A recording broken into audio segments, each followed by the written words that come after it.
Quiero comenzar con algo que ocurrió hace no mucho tiempo, algo que probablemente tú también has vivido de una manera u otra. Una persona entra a una habitación llena de gente. Todos están ahí, físicamente presentes, a pocos metros unos de otros, pero la mayoría tiene los ojos hacia abajo, hacia una pantalla pequeña que cabe en la palma de la mano. Hay conversaciones, sí, pero son cortas, interrumpidas, divididas entre lo que está pasando en la habitación y lo que está pasando en ese rectángulo luminoso. Al final de la noche, la persona sale a la calle sintiéndose sola. No sabe muy bien por qué. Estuvo rodeada de gente durante horas. Habló con varios, pero algo faltó. Algo que no puede nombrar con precisión, pero que siente en el cuerpo como una especie de hambre que no fue saciada. Eso que faltó tiene un nombre, y yo lo conocía bien, aunque lo observé en un mundo completamente diferente al de hoy. Mi nombre es Dale Carnegie. Morí en 1955. Nunca vi un teléfono inteligente. Nunca tuve un perfil en ninguna red social. Nunca experimenté lo que hoy se llama la economía de la atención ni la cultura de la validación digital. Pero llevo toda una vida estudiando algo que no ha cambiado con la tecnología: la naturaleza humana y lo que los seres humanos necesitan de verdad para sentirse conectados entre sí. Y lo que observo desde esa perspectiva, al mirar el mundo que tú habitas hoy, es una paradoja que me parece importante nombrar con claridad. Nunca en la historia de la humanidad ha habido más herramientas para conectar con otras personas. Y al mismo tiempo, los niveles de soledad en las sociedades modernas son más altos que en cualquier otra época documentada. ¿Cómo es posible eso? ¿Cómo puede ser que cuanto más conectados estamos tecnológicamente, más solos nos sintamos? Esa es la pregunta que quiero explorar contigo hoy. Y creo que la respuesta tiene que ver con algo que yo entendí hace muchos años y que sigue siendo tan verdadero ahora como lo era entonces. Cuando yo empecé a enseñar sobre relaciones humanas, a principios del siglo XX, el mundo también estaba en un momento de transformación acelerada. La industrialización había cambiado radicalmente cómo vivía la gente. Las ciudades crecían a velocidades que hacían imposible conocer a los vecinos. Los ritmos de trabajo se habían acelerado. La gente tenía menos tiempo y menos espacio para las conversaciones largas y sin prisa que habían caracterizado la vida en comunidades más pequeñas. Y lo que yo observaba era que esa aceleración, esa densificación de la vida social, producía paradójicamente más aislamiento. La gente vivía más cerca unos de otros y se conocía menos, interactuaba más y conectaba menos. ¿Te suena familiar? El mecanismo que yo observé entonces es exactamente el mismo que opera hoy con las redes sociales. No es la tecnología la que crea la soledad. La tecnología amplifica algo que ya estaba en nosotros. Un problema de atención, un problema de presencia, un problema de la calidad de lo que nos damos mutuamente cuando estamos juntos. Porque la conexión genuina, la que alimenta el alma y sacia el hambre que mencionaba al principio, no depende de la cantidad de interacciones, depende de su calidad. Y la calidad de una interacción humana se mide, fundamentalmente, en una sola cosa. Si la persona que tienes enfrente siente que estás verdaderamente presente con ella, no tu cuerpo, no tu perfil, no la versión curada de ti que proyectas hacia afuera, tú, con toda tu atención, con toda tu curiosidad, con toda tu disposición a que lo que ella diga llegue a ti de verdad. Y eso, que siempre fue difícil porque la naturaleza humana tiende a estar en su propio mundo, se ha vuelto infinitamente más difícil en un entorno diseñado específicamente para fragmentar la atención. Déjame decirte algo sobre las redes sociales que creo que es importante y que raramente se dice de esta manera. Las redes sociales no son malas porque nos exponen a contenido negativo o porque nos hacen perder tiempo o porque crean burbujas ideológicas, aunque todo eso es verdad y merece atención. Son problemáticas en un nivel más profundo porque han rediseñado de manera fundamental lo que creemos que significa conectar con alguien. Antes de las redes sociales, conectar con alguien requería presencia, requería tiempo, requería el riesgo de mostrarse tal como uno es y no saber cómo lo recibirá el otro. Requería la incertidumbre y la vulnerabilidad que son inseparables de cualquier encuentro real entre dos personas. Las redes sociales han eliminado gran parte de esa incertidumbre y esa vulnerabilidad. Puedes curar cuidadosamente la imagen que proyectas. Puedes decidir exactamente qué mostrar y qué ocultar. Puedes interactuar desde la seguridad de una pantalla, sin el riesgo del contacto directo, sin la posibilidad de que el otro vea algo en ti que no habías decidido mostrarle. Y eso, que suena como una ventaja, es en realidad el núcleo del problema. Porque la conexión genuina requiere precisamente aquello que las redes sociales eliminan: el riesgo de ser visto de verdad, no la versión de ti que elegiste publicar. Tú, con tus dudas y tus contradicciones y tus momentos de torpeza y todo lo que no entra en una fotografía bien encuadrada.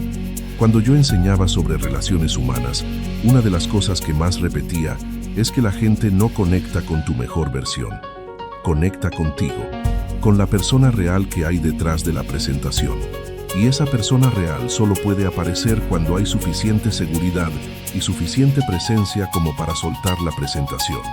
Las redes sociales hacen exactamente lo contrario. Incentivan la presentación constante. Recompensan la versión curada con likes y comentarios y followers. Y con el tiempo, muchas personas empiezan a perder el hilo de quiénes son cuando no están proyectando una imagen. Hay algo más que quiero nombrar sobre lo que creo que harían las redes sociales a la psicología de las relaciones si yo pudiera observarlas desde mi perspectiva. Las redes sociales han convertido la aprobación social en un mecanismo de retroalimentación instantánea. Antes de ellas, sabías si una cosa que hacías o decías gustaba o no gustaba en los días o semanas siguientes, en las conversaciones que tenías, en cómo te respondía la gente que te rodeaba. Era un proceso lento, difuso, poco cuantificable. Ahora sabes en minutos cuántas personas aprobaron lo que compartiste. El número está ahí, visible, comparado con el número de ayer y con el de la semana pasada. ¿Qué hace eso a la psicología de alguien que ya de por sí tiene una necesidad profunda de aprobación, que es decir, prácticamente todo el mundo? Lo que hace es crear una dependencia de la validación externa que es mucho más rápida e intensa que cualquier validación que el mundo real podía ofrecer antes. Y como toda dependencia, requiere dosis cada vez mayores para producir el mismo efecto. Un like ya no es suficiente. Hacen falta 10, 100, y nunca son suficientes, porque lo que se busca no se puede encontrar en un número. Lo que se busca es lo que yo describí durante toda mi vida. Sentirse importante, sentirse visto, sentirse que uno existe y que esa existencia tiene peso para los demás. Y eso, por mucho que se intente, no puede darlo un algoritmo. Solo puede darlo una persona real, presente, que te mira y te escucha y te hace sentir que lo que eres y lo que dices importa. El número de likes en una fotografía no puede sustituir eso. Por eso la gente que tiene miles de seguidores puede sentirse profundamente sola, no porque algo esté mal en ellos, sino porque están buscando en el lugar equivocado algo que solo se encuentra en el contacto real. Pero no quiero quedarme solo en el diagnóstico, porque creo que hay algo que el mundo moderno tiene que aprender, o quizás reaprender, sobre cómo construir conexión genuina en un entorno que conspira contra ella. Y ese algo no es complicado. De hecho, es tan simple que puede sonar ingenuo. Es presencia, atención real. El acto, cada vez más radical en el mundo de hoy, de estar completamente con la persona que tienes enfrente, sin ninguna parte de ti en otro lugar. Yo sé que eso es más difícil de lo que suena. Sé que el teléfono está en el bolsillo con sus notificaciones. Sé que la mente está entrenada para saltar de un estímulo al siguiente. Sé que el silencio en una conversación genera una incomodidad que el teléfono alivia inmediatamente. Pero también sé que cada vez que eliges no sacar el teléfono cuando estás con alguien, cada vez que eliges sostener el contacto visual en lugar de mirarte las manos, cada vez que eliges escuchar hasta el final, en lugar de buscar el momento de responder, estás dando a esa persona algo que el mundo de hoy ha convertido en extraordinariamente escaso: tu atención completa. Y eso tiene un valor que ninguna red social puede replicar. Porque lo que la gente necesita, lo que siempre ha necesitado y lo que seguirá necesitando independientemente de la tecnología que exista en cada época, es sentir que cuando está con otra persona, esa persona está de verdad con ella. ¿Qué puedes hacer tú de manera concreta para construir conexión real en un mundo diseñado para la conexión superficial. Lo primero es crear zonas de presencia real en tu vida cotidiana. No tienes que renunciar a las redes sociales ni tirar el teléfono, pero sí puedes decidir que hay ciertos momentos y ciertos espacios donde la regla es presencia completa, la cena, con las personas que quieres, la primera hora de la mañana, una conversación a la semana con alguien que importa, sin teléfono sobre la mesa, sin la posibilidad de que algo interrumpa. Lo segundo es cultivar el hábito de preguntar cosas reales, no el cómo estás que no espera respuesta. Una pregunta que requiera que la otra persona piense. Una pregunta que diga que te importa lo que está viviendo de verdad, no la versión que proyecta en sus redes. Esas preguntas, que cuestan un poco más de formular, abren puertas que el cómo estás nunca abre. Lo tercero es aprender a tolerar el silencio en las conversaciones. El silencio no es un problema a resolver sacando el teléfono.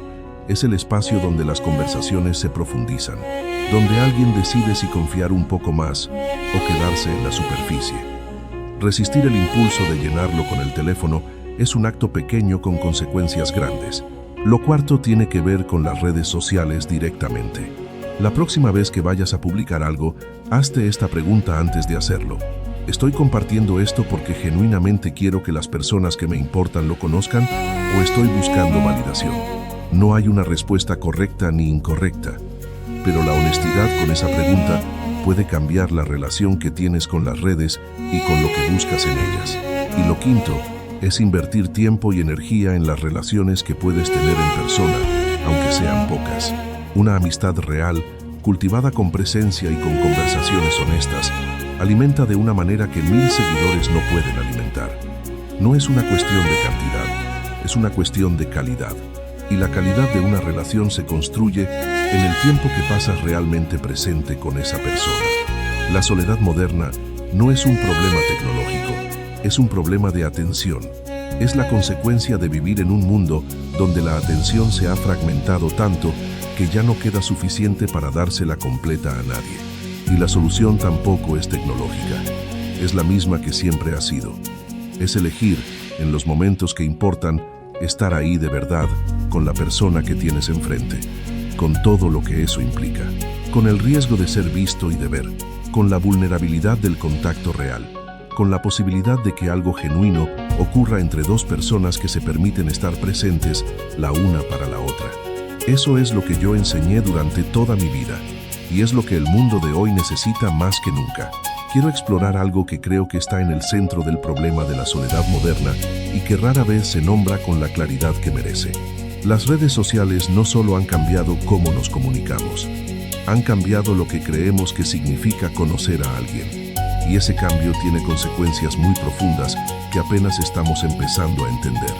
Antes de las redes sociales, conocer a alguien era un proceso que requería tiempo, repetición y el tipo de conversaciones que no se pueden tener en un mensaje de texto.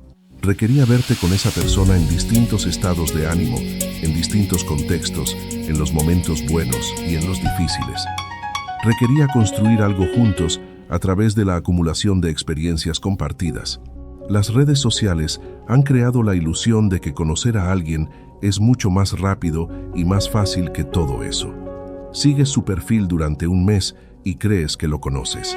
Ves lo que publica, lo que le gusta, lo que comparte, y construyes una imagen de esa persona que se siente real, pero que en realidad es solo la imagen que esa persona eligió proyectar. Y el problema no es que esa imagen sea mentira. Puede ser completamente honesta en lo que muestra. El problema es lo que no muestra, lo que queda fuera del encuadre. Las dudas, los miedos, los momentos de feo, las contradicciones que todos tenemos y que nadie publica porque no encajan en la narrativa que queremos proyectar. La conexión genuina requiere exactamente eso que las redes sociales no muestran.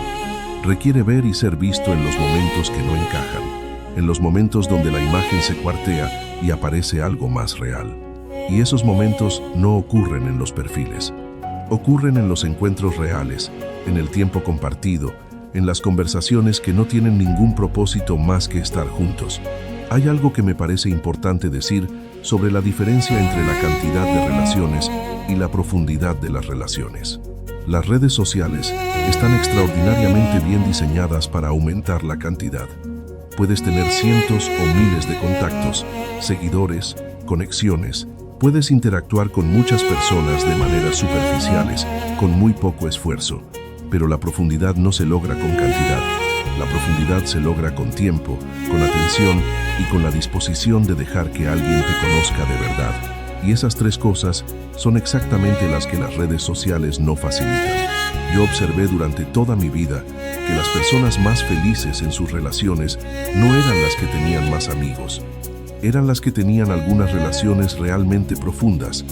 1, 2, 3 personas con quienes podían ser completamente ellas mismas, con quienes no había necesidad de gestionar la imagen, con quienes el silencio era cómodo y la vulnerabilidad era posible. Esas relaciones no se construyen publicando, se construyen estando presente, poniendo atención real, mostrando lo que normalmente no se muestra, arriesgando ser visto de verdad y confiar en que eso no destruirá la relación, sino que la hará más sólida. ¿Tienes tú relaciones así? ¿Hay personas en tu vida con quienes puedes ser completamente tú mismo? ¿Personas que te conocen no solo en tu mejor versión, sino en toda tu complejidad?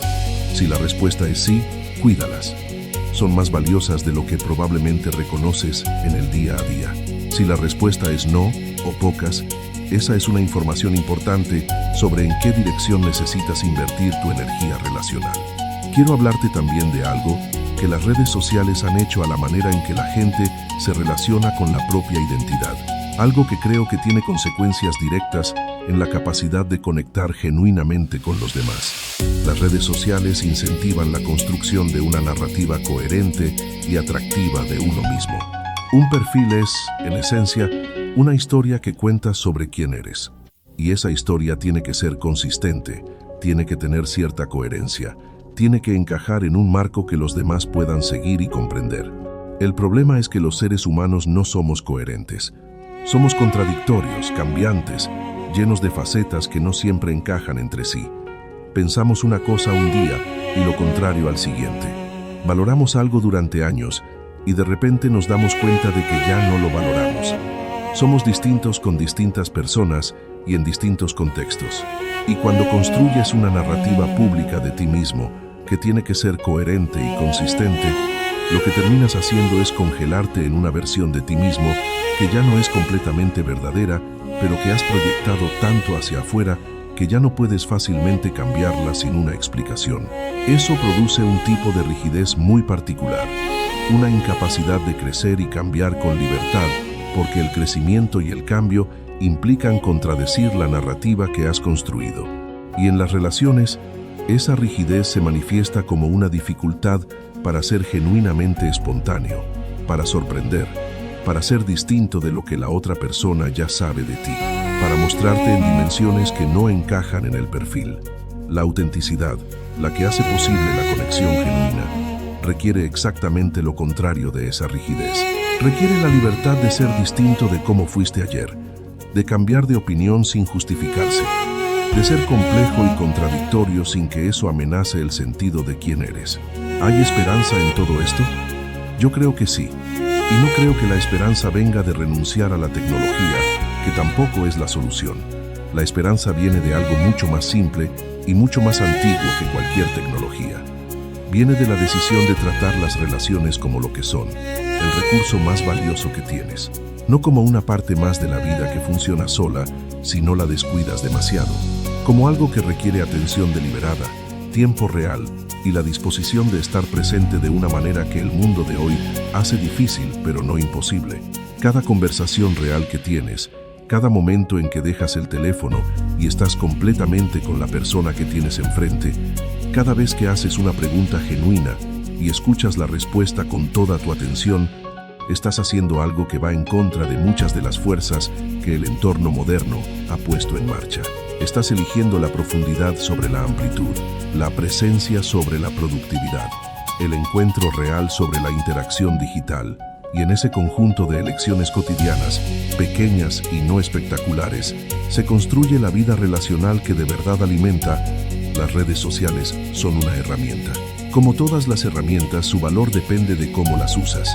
El problema no es la herramienta, El problema es cuando la herramienta empieza a usarte a ti, cuando empieza a determinar qué tipo de relaciones tienes, qué esperas de las relaciones, qué sientes que necesitas de los demás, y recuperar el control sobre eso. Decidir tú cómo quieres relacionarte en lugar de dejar que el entorno lo decida por ti, es quizás el acto de libertad más importante que puedes ejercer en el mundo de hoy. Quiero hablarte de algo que creo que es la dimensión más silenciosa y más importante del problema de la soledad en el mundo moderno. Algo que no aparece en las estadísticas sobre uso del teléfono ni en los estudios sobre bienestar digital. Es la pérdida de la capacidad de estar a solas con uno mismo. Suena paradójico en una conversación sobre soledad, pero hay una diferencia enorme entre sentirse solo y saber estar solo. Sentirse solo es un malestar. Saber estar solo es una habilidad, y es una habilidad que el mundo moderno está erosionando de manera sistemática. Antes de que los teléfonos inteligentes llenaran cada momento de silencio con estímulos, la gente sabía pasar tiempo consigo misma. En el tren, en la sala de espera, caminando de un lugar a otro, había momentos de quietud donde la mente se asentaba, procesaba, descansaba, llegaba sola a conclusiones que la agitación constante no permite alcanzar. Esos momentos de quietud no eran vacío, eran el espacio donde la vida interior respiraba, donde las ideas tenían tiempo de formarse, donde las emociones tenían espacio de ser sentidas antes de ser tapadas por el siguiente estímulo. Y la persona que no sabe estar sola, que necesita llenar cada momento de silencio con alguna forma de conexión o de estímulo digital, esa persona llega a las relaciones con los demás desde un lugar de escasez. Llega hambrienta de una manera que los demás no pueden saciar completamente. Y esa hambre, por mucho que se intente resolver en las relaciones, tiene una fuente que solo puede resolverse adentro. Porque las relaciones más ricas no son las que llenan el vacío. Son las que se construyen entre dos personas que ya están completas por sí mismas y que eligen estar juntas no porque lo necesiten, sino porque lo quieren. Y esa distinción, que parece sutil, hace una diferencia enorme en la calidad de lo que se construye. Permíteme ser muy concreto sobre algo que creo que todos podemos hacer esta semana para empezar a recuperar esa capacidad de estar solos y, como consecuencia, de estar mejor con los demás. Elige un momento del día, cualquier momento que normalmente llenas con el teléfono, y déjalo vacío. No medites, no leas, no escuches nada. Simplemente estate ahí, 5 minutos, 10, con la incomodidad que eso puede producir al principio, con los pensamientos que aparecen cuando no los tapas con estímulos, con la sensación de que estás perdiendo el tiempo, que también aparecerá. Quédate ahí de todas formas y observa qué sucede cuando el silencio tiene tiempo de existir. Lo que suele suceder con el tiempo y con la práctica es que el silencio deja de ser incómodo y se convierte en algo valioso. Que la mente, que al principio protesta porque no tiene nada que procesar, empieza a asentarse. Que aparecen pensamientos y sentimientos que habían estado esperando un espacio para ser notados. Y esa persona que aprende a estar consigo misma, que no necesita llenar cada momento con estímulos externos para sentirse bien, esa persona llega a las relaciones con los demás de una manera diferente, con más para dar, con menos necesidad de recibir, con la capacidad de estar presente de verdad porque no está huyendo de ningún vacío interior. Eso es lo que el mundo moderno nos está quitando sin que la mayoría lo note, y recuperarlo es más simple, aunque no más fácil, de lo que parece. Hay una dimensión de las redes sociales que quiero explorar antes de cerrar, porque creo que es la más profunda y la que más afecta a la calidad de las relaciones, de manera que raramente se discute. Las redes sociales han cambiado no solo cómo nos comunicamos, sino lo que esperamos de la comunicación. Han creado una expectativa de respuesta inmediata que está rediseñando de manera fundamental la dinámica de casi todas las relaciones. Cuando mandas un mensaje y no recibes respuesta en minutos, la mente empieza a construir interpretaciones. ¿Está enfadado? ¿Lo ignora? ¿Ya no le importo? Esas interpretaciones, que antes de los mensajes instantáneos habrían sido absurdas, ahora parecen razonables porque el contexto tecnológico dice que si alguien tiene el teléfono, puede responder. Y si no responde es porque no quiere. Y esa dinámica, que parece pequeña, tiene consecuencias enormes en la ansiedad que generan las relaciones. porque las relaciones siempre han requerido tolerancia a la incertidumbre, la confianza en que el otro está ahí, aunque no esté disponible en este momento, la seguridad interna, que no necesita confirmación constante para sostenerse. Las redes sociales han erosionado esa tolerancia a la incertidumbre de manera sistemática. Han creado un entorno donde la confirmación constante es posible y donde su ausencia se interpreta como señal de alarma. Y eso produce relaciones más frágiles, más dependientes de la confirmación continua, menos capaces de sostener la distancia y el silencio que todas las relaciones necesitan en algún momento. ¿Cómo se construye de vuelta esa tolerancia a la incertidumbre? Con una práctica que es más sencilla de describir que de ejecutar. Dejar pasar más tiempo antes de interpretar el silencio del otro. Construir la hipótesis más generosa posible antes de la más alarmante. Preguntarse si la interpretación que estás construyendo tiene evidencia real o si estás llenando el vacío de información con miedo. Esa práctica, repetida con intención, construye poco a poco una base más sólida desde la cual relacionarse. Una base que no necesita la confirmación constante para mantenerse en pie.